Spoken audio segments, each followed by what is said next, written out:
你确定看到的是李果？是，他们应该是在前处侦查。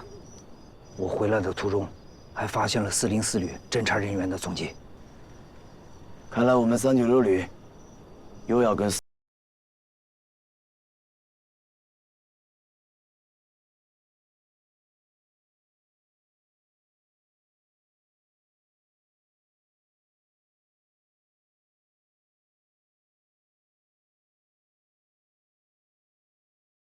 个新兵蛋子。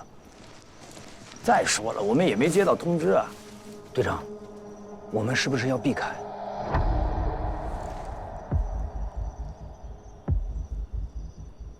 既然没接到通知，我们就按原计划进行，继续前往关霞岭北侧区域进行野战训练。今晚的训练行动代号“暗夜骑兵”，训练科目：侦察渗透、敌后不服，还有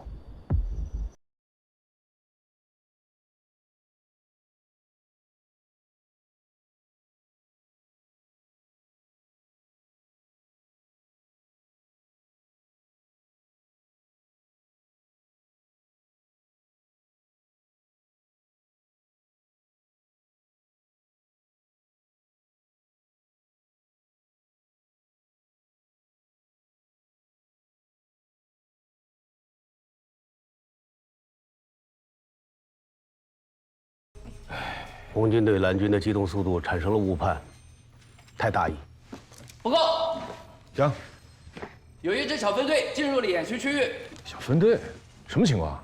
他们是从山崖那边爬过去的，刚刚被我们的监控系统捕捉到。把画面调出来。是。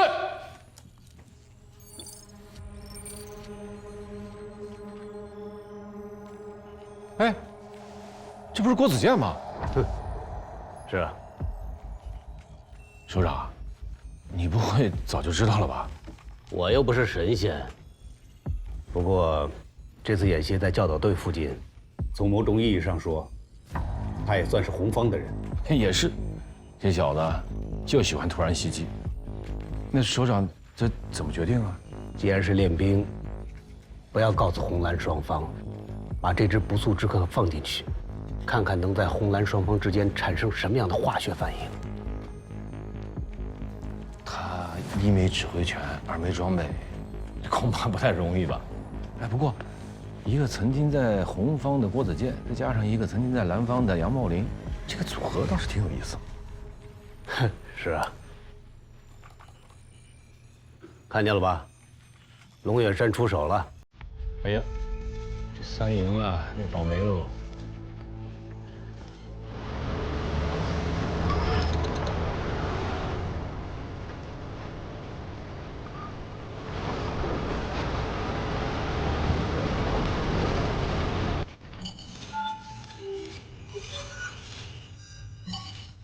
报告营长，前方发现敌人侦察无人机，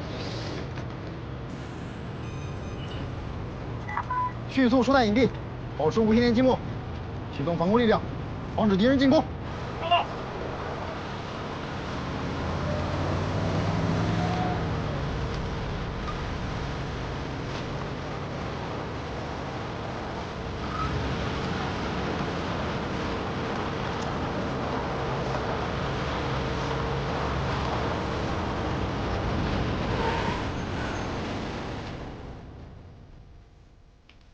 密切关注对方防空力量，先使用远程火力，陆航编队暂时不要出击，以免暴露我们的位置。打！是。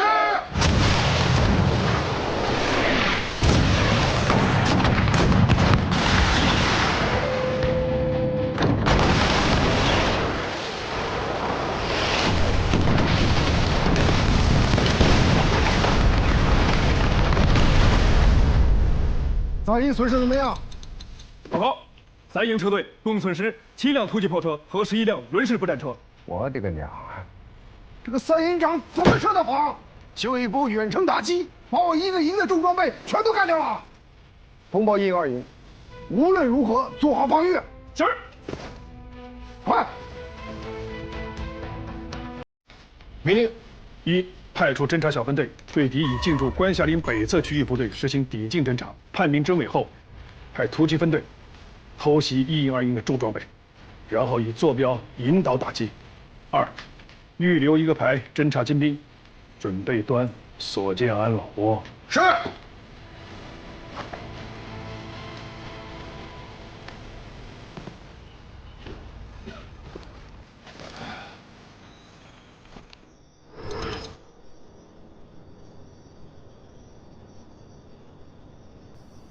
队长，这无人机什么时候出马？急什么呀？就你这半兵卒的水平，出去就给敌人喂枪子。好嘞，走。南军指挥所的位置确定没有？根据404旅的机动方向，我对整片区域进行了分析。依照我对龙旅长的了解，他最有可能选择的地点就是凤鸣山。地图。从这里前往凤鸣山，最短的路线就是穿过马尾沟，走174高地旁边这条山道，然后翻过这座小山。那不得30公里？不对，是28.7公里。而且途中极有可能会遇到双方部队的侦察分队和突击分队。啊，那我们现在什么都没有，这要是徒步走过去了，别说战术行动了，黄花菜都凉了呀！现在是什么都没有，进了战场不就什么都有了？你们给我记住了啊！这是给你们上的第一课，就地取材。是。教导员、副连长，3营的情况我听说了，我有个建议，说，为避免遭受集中火力打击，在保持火力灵动性的情况下，大乱编制。我建议，把突击连的重火力分别部署到1连和2连，同时其他火力也以同样方式分开。我明白你的意思，就好像上一次郭营长组建的营战斗群，对吧？对，我的意见就是组建2个战斗群。副营长，你的意思呢？这等于打乱了现有营所有的火力编制，临战变阵，我不赞同。另外，我们此前没有打过报告，仗都打到家门口了，啊，还有临时抱佛脚，吕领导是绝对不会同意的。我认为，没必要节外生枝。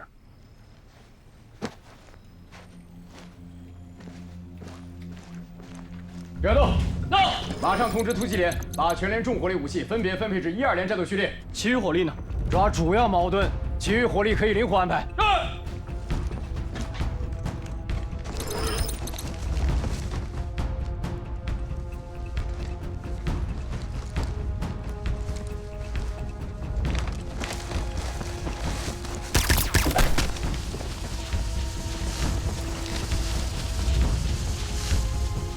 早就发现你们了。第1小队继续执行侦察任务，其他人跟我走。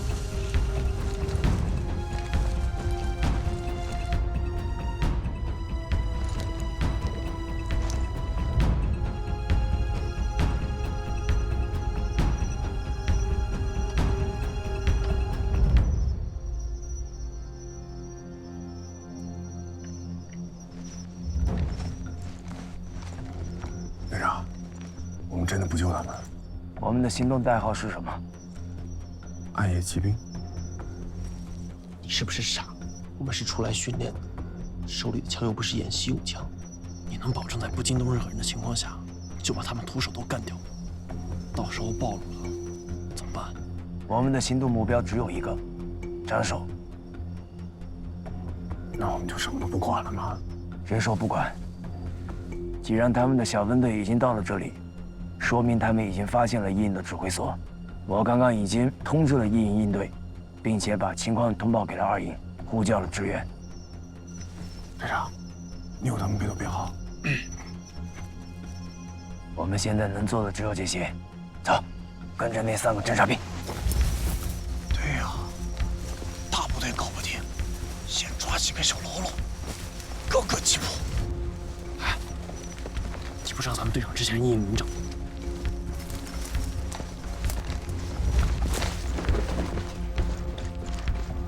赵老幺，副营长刚收到这条信息。1营指挥所已暴露位置，谁发过来的？看编号不是我们1营的。赶快联系林一伙，问清楚到底什么情况。是。来不及了。桑教导员，很遗憾，就在刚刚，你们全部都已经阵亡了。另外，蓝军小分队对你们突击连实施了突袭，你们突击连的4台炮车全部被毁。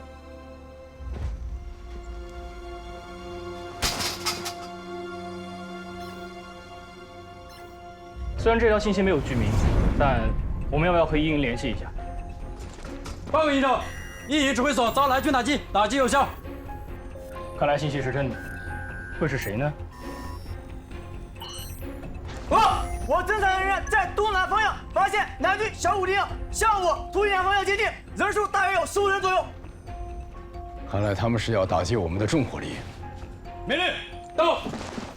我突击小分队立即前出，对蓝军小分队实施突击歼灭。是。这个龙远山，速度够快的。哎呀，只差一步，可惜了啊！红军这次可是损失惨重啊！那郭子健想靠10几个人就想扭转战局，太难了。是啊，但是特战化是未来战场的一个趋势啊，绝不能单打独斗，必须依靠其他作战力量全方位的配合和支持，才有可能变成一把尖刀。首长说的是啊。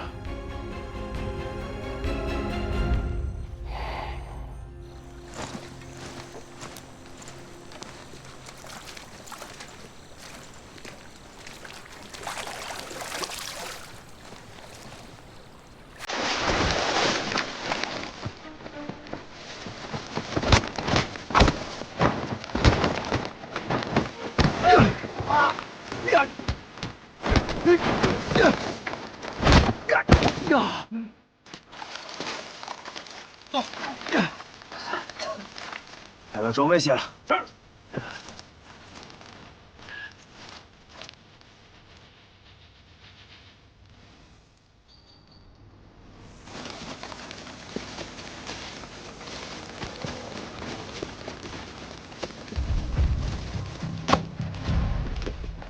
旅长，针对红军1营的行动基本成功，但准备突袭红军2营重装备的小分队被对方吃掉。就目前的形势来看，红军的3营基本上被打废了，1营的指挥机构和突击连也基本上被我们端了，就连机关的直属分队也被我们的小部队蚕食了不少。就这个江胜强的2营，我们打得不够理想啊。主要原因是咱们的主力还没上。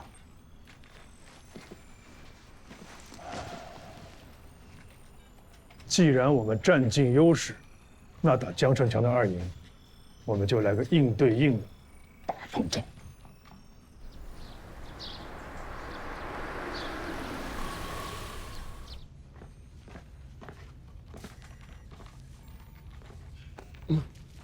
给你带点小笼包，快吃吧。谢主了，正好饿了。有没有什么新的情况？哎呀，首长料事如神，一点动静都没有。哦，大战前的寂静。今天白天肯定会一场激战。我也是这种感觉，就是不知道龙远山会用什么战法。说到战法，我觉得龙远山和郭子健2个人还是有一些相似之处的。他俩哪像啊？中国人打仗讲的是谋略，但是在谋略的运用上最难把握的是这个度。但是在度的把握上，龙远山和郭子健2个人在这方面都还是有些天赋的。首长，您是说他俩都是属于那种有天分的指挥员？这是我一家之谈。想要成大器，除了有天分，也离不开后天的艰苦努力。鱼有毒不成器嘛。云军啊，时不我待，我们真的没有那么多的时间了，只能在演习场上不停地设置障碍，来进行反复的鉴别。首长您放心，就您操的那份心啊，不会白费的。这郭子健要真是一蹶不振，他就不可能来咱们这个演习场，啊。他们现在在什么位置？往凤鸣山方向移动。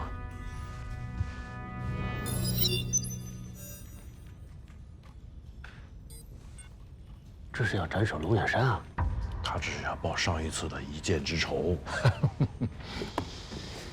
有点意思。旅指挥所发来战情通报，上尉发现404旅指挥所的位置，他们2个合成营部署非常分散，而且阵尾难辨。另外，那个北斗手持编号我查过了，是教导队的，可是教导队没有参加这次演习。不用猜了，肯定是郭子健。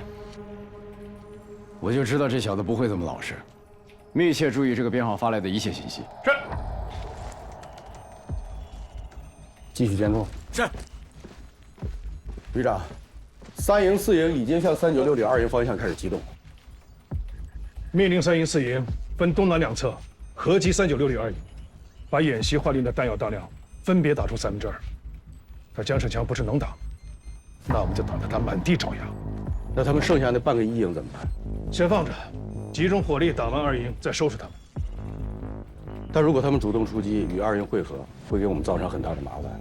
那就对其实施信息压制，不许一条信息进出，并且在其能够突击的各个路口设置突击手，造成我们要把其逼出驻地实施歼灭的假象。固步一阵，让他们误以为是陷阱，所以不敢轻举妄动。没错，是我马上安排。396旅指挥所找到没有？有大致位置，还没定位。继续找，必须找。是，马上部署。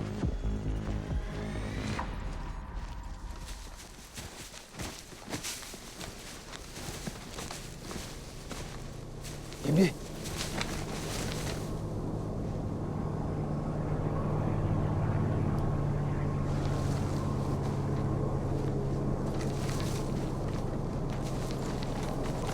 队长，有情况，是404旅的3营，他们的前进方向与我们一致。前方可能会有大动作，叫人加快速度前进。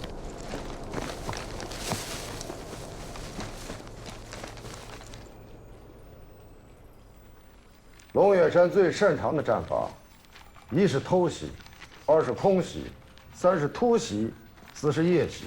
这几板斧之后，就是你来我往的对决了。我总觉得跟这个家伙对阵啊，心里就从来没踏实过。千万不能大意啊！报告，进来。什么情况？蓝军分东南2个方向对我军2营进行猛烈打击。猛烈，看到没有？典型的佯攻招数。通知2营巧遇周旋，随时做好机动准备。是。1营现在什么情况？报告，1营与我联系一直不畅，应该是受到电磁干扰。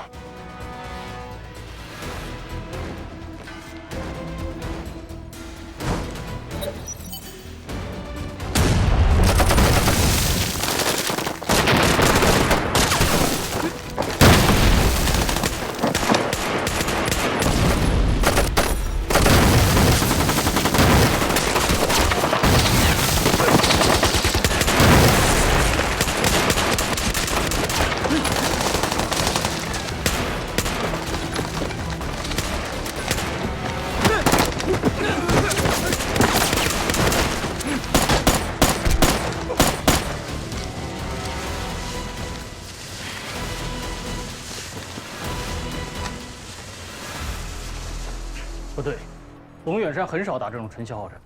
事出反常必有妖啊！肯定是假象，背后一定有别的计划。不管是真是假，兵来将挡，水来土掩，他打我赔，他跑我追，咱们奉陪到底。但他们2打1，我们不占优啊。如果1营能与我们联手，我们的胜算会多几成。把你的建议发送给指挥所。是。报连长，遭受持续电磁干扰，还是联系不到。继续呼叫。是。蓝军这回对我们实施这么强大的电磁干扰，到底是什么意图？这还看不出来吗？他们就是要把咱们变成聋子和瞎子。目前我们从伪装到防御都没留给404旅机会，龙远山就是要把咱们逼出去。只要咱们一露头，他们的机会就来了。报告，讲了。连长，收到消息，现在404旅正在分2个方向打击2营，火力很猛。知道了。是。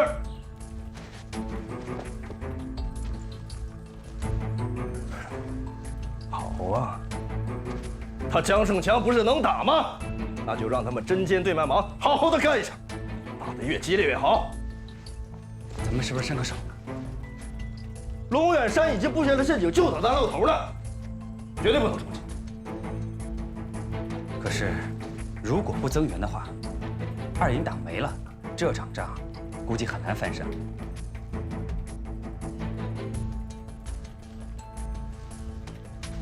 让我想想。396里这半拉子部队啊，受到信息压制，又不敢主动出击，江胜强这回只能硬扛了。龙眼山压住江胜强，就是知道江胜强争强好胜，会打成消耗战。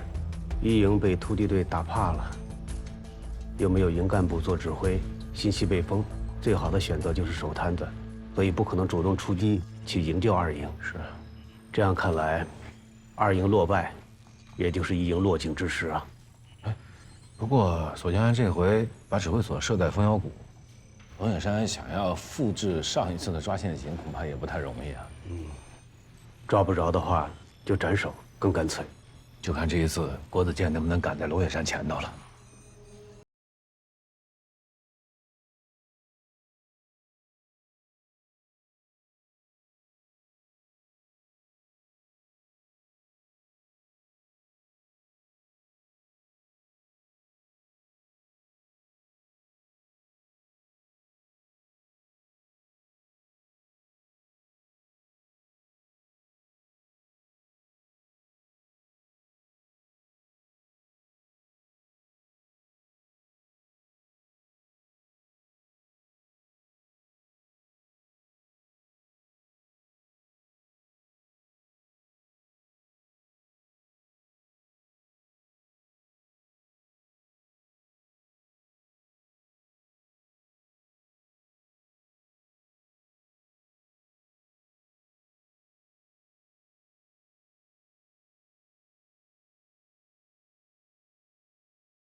二营被粘住了，再这么打下去，过不了今晚，全军覆没。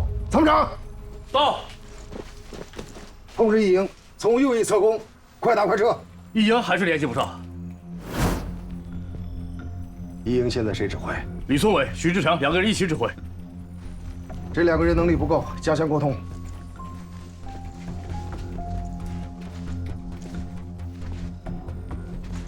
还是联系不上吗？联系不上。二营战况如何？打得很艰难。如果我们过去增援的话，或许可以翻盘。可是，如果真是陷阱，我们恐怕一出去就被灭了。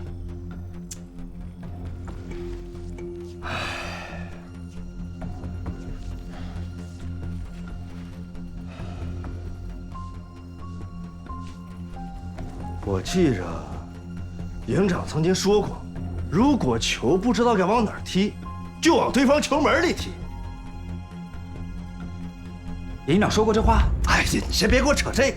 总之，现在最重要的战场就是在二营。与其我们瞻前顾后，不如抓住时机打。通知全连，准备战斗。是。报告，讲，一营出击了。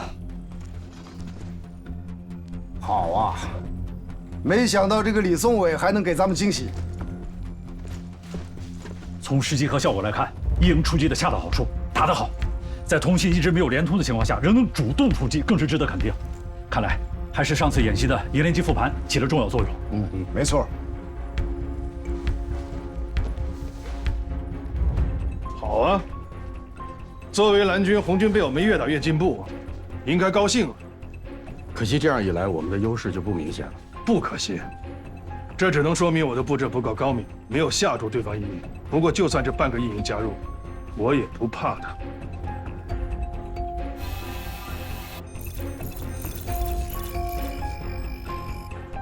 队长，蓝军3营火力点位置已经确认。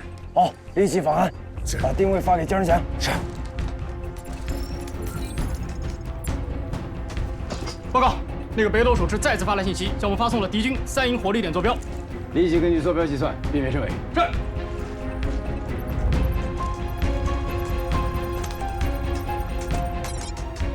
根据计算进行无误。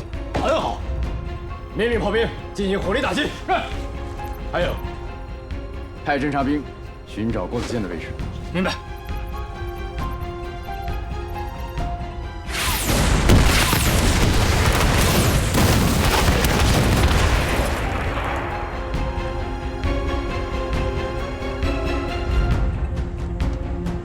哇！你看，你看，郭子健这小子，展示的路上也没闲着。龙眼山吃亏了，要下狠手了。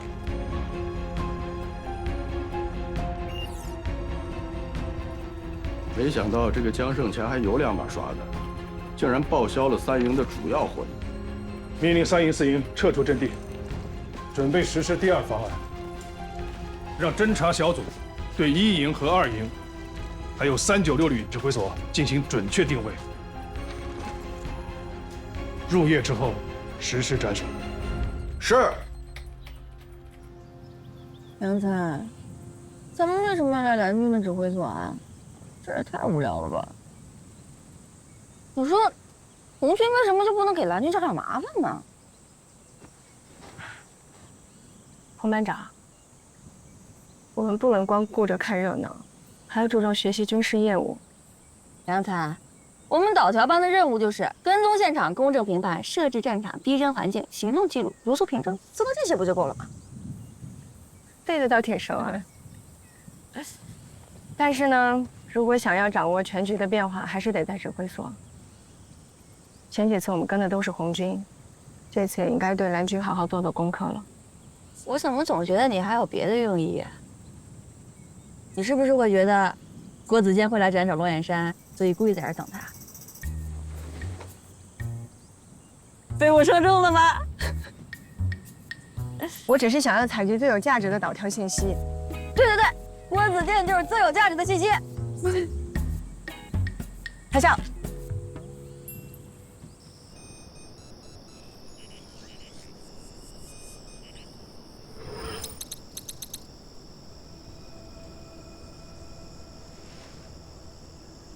报告，有发现。老李，到。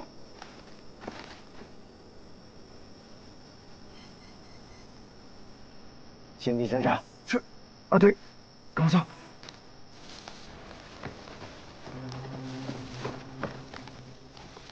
副旅长，龙眼山撤退之后一直没有动静，恐怕是想夜袭。蓝军指挥所找到没有？ 侦察分队刚刚发回消息，相思崖发现蓝军指挥所遗失帐篷。命令，炮击相思崖。是。一定要活捉龙眼山。报告队长，已经确定，无人机发现的目标就是蓝军指挥所。按计划行动。是。行动。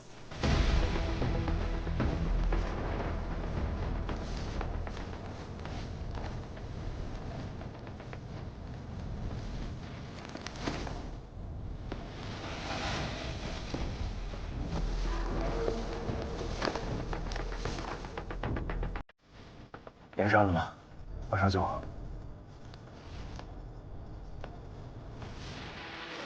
好了，队长。前方就是蓝军指挥所的位置，他们会在外围设置至少2道防线，大家小心。迎宾。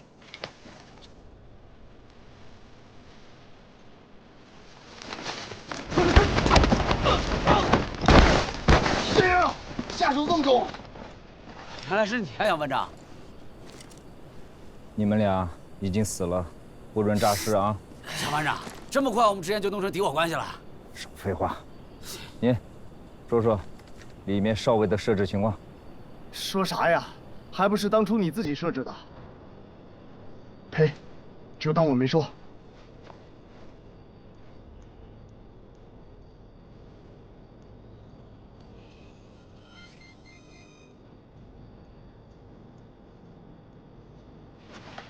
旅长，刚才相思亚欧指挥所遇到红军远程火力打击，现在可以确定红军的指挥所在枫窑谷。2个侦察小组从不同方向识别的，绝对可靠。 396旅2营1营的指挥所呢？坐标都已定位，集中所有火力打。是。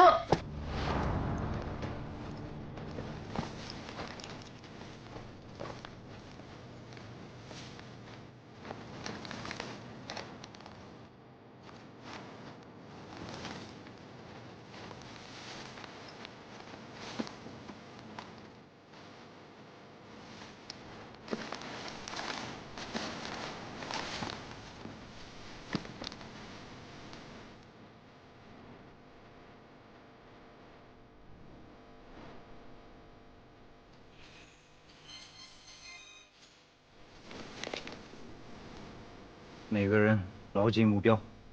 我们再往前走过一排帐篷，探照灯就会马上向我们聚光，聚光的同时马上分散，然后射击。班长，为什么不现在射击？没时间跟你解释，听从命令。是。是否行动？请指示。按计划行动。是。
这不是杨茂林吗？他不是404旅的吗？怎么跟自己人打起来了？他主动跟梁副军长申请去了396旅，现在人在教导队。傻了吧他？好好的王牌蓝军不当，跑到这么个犄角旮旯的地方。他是为了吴东胜。对不住了，杨班长，既然成为对手了，你之前所设下的布局，我们几乎已经全部打破了。 哎，没想到啊，你还是打掉了我们所有的瞭望点。好小子，长进了。把杨茂林押到指挥所，旅长有请。其余人都带下去。行。到。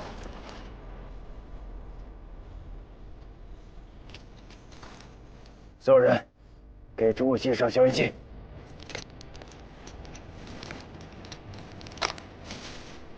行动。 就差一步，怎么了？失望了？一点也没有。他们就这么几个人，几乎干到了蓝军所有的岗上，牛。不过这个杨茂林还真是人狠话不多，简直就是个平头哥嘛。杨仔，你在想什么呢？杨茂林他是396旅教导队的人。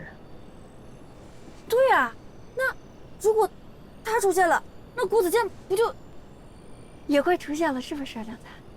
龙远山已经定位了红方的指挥中心，下达了打击命令。如果打击结果有效的话，那么演习就结束了。没结束就是还有机会。这一般大佬们不都是最后才闪亮登场？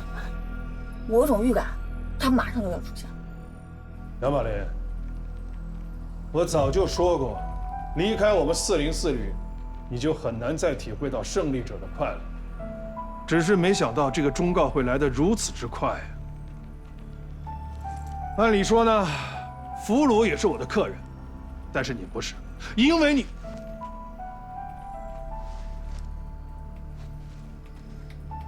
算了，再怎么说你也是我带出来的兵，我就不跟你计较了。好好盯着大屏幕，马上集团军首长就要宣布演习结束了，404旅 大获全胜。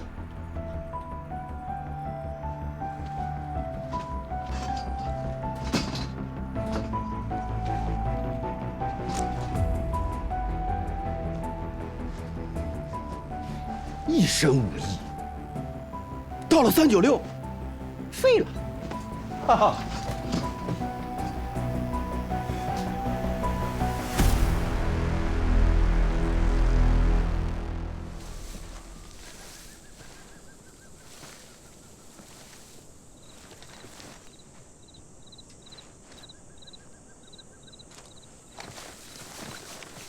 杨茂林这顿骂挨的多些零头啊！哎呀，杨班长最大的失策就是不该跟旅长作对。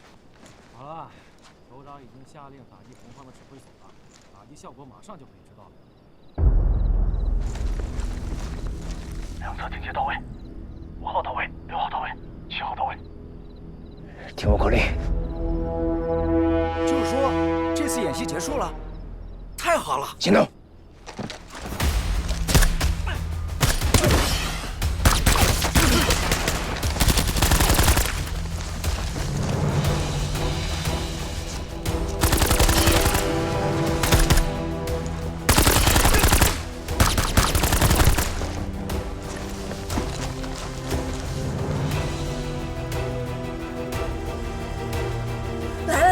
郭子健来了。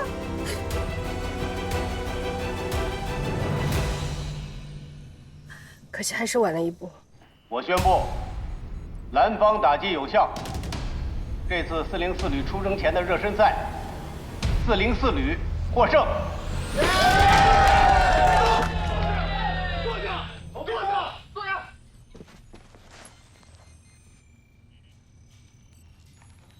即便现在396旅的特战小组站在了404旅的指挥所里，也无法改变结果。放下，放下！没听梁副军长说什么？瞎比划！放下，放下！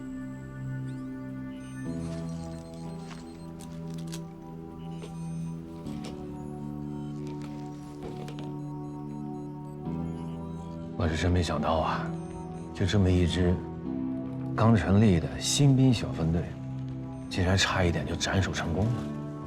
是啊，我看了这么多场演习，这样的结果，我还是第一次遇到。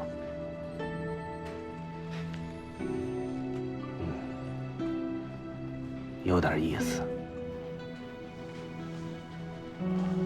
不可思议，不可思议啊！如果再早那么一点，如果再快那么一点点，如果不是因为中间耽搁了，如果郭子健，你现在心里是不是这么想的？输了就输了，没有如果。还嘴硬。我们根本就不在演习的通信系统之内，也不知道你准确的打击时间。我们只是赶了个巧。如果不是因为处在演习的最后状态，如果不是因为熟悉的杨茂林被抓，如果没有这么多巧合，我也进不了你的指挥所。就凭你这份坦率，你这个朋友我交定了。只不过这种巧合在我们404旅，绝不可能再有第二次。我相信，但我也提醒龙旅长，大数据时代，很多巧合是可以推算出来的。我同意你说的话。真是没想到啊！时隔不过数日，我们这块磨刀石就被狠狠地磨了一下。396旅确实是藏龙卧虎，过瘾，痛快。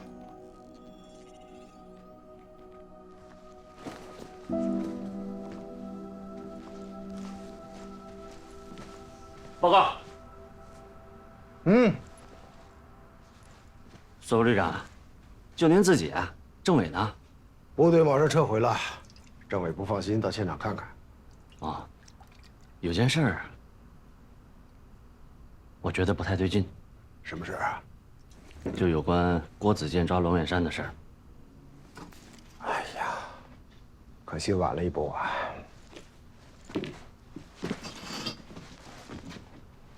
这根本就不是可不可惜的事儿，我觉得他就是故意的。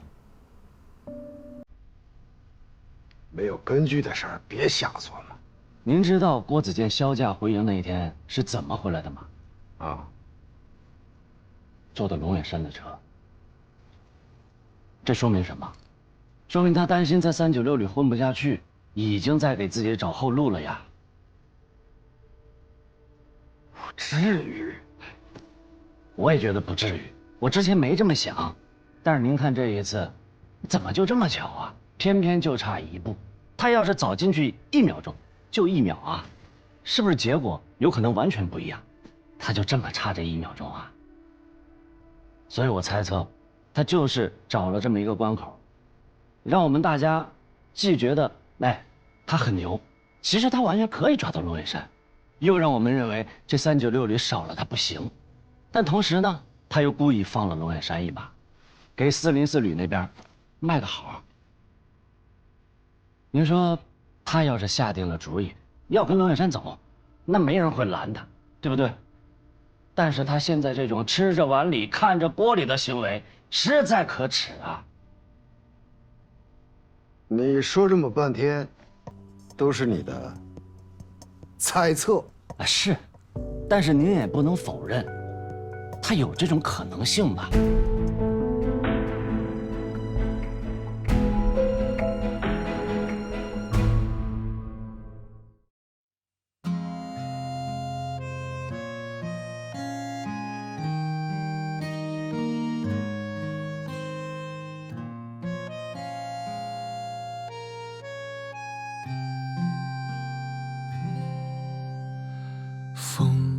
从未停息，将喧嚣都吹拂后远去。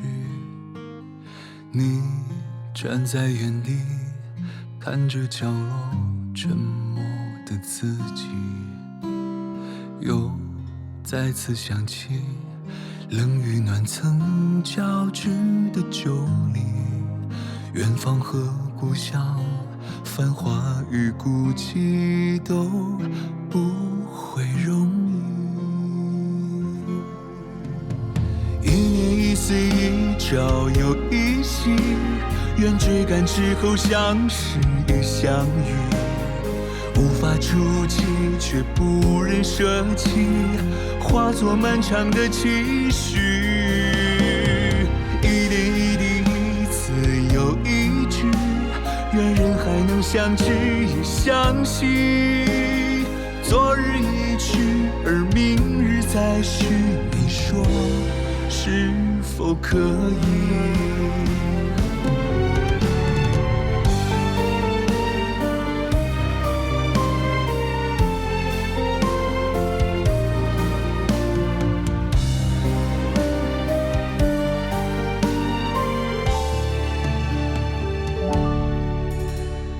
一山一水，一城又一里，愿风雨之后相伴亦相聚，无需刻意，却不能忘记，化作漫长的寻觅。一草一木，一我又一你，愿时光能相忘也相依。多少陌生与多少熟悉，你说都会铭记。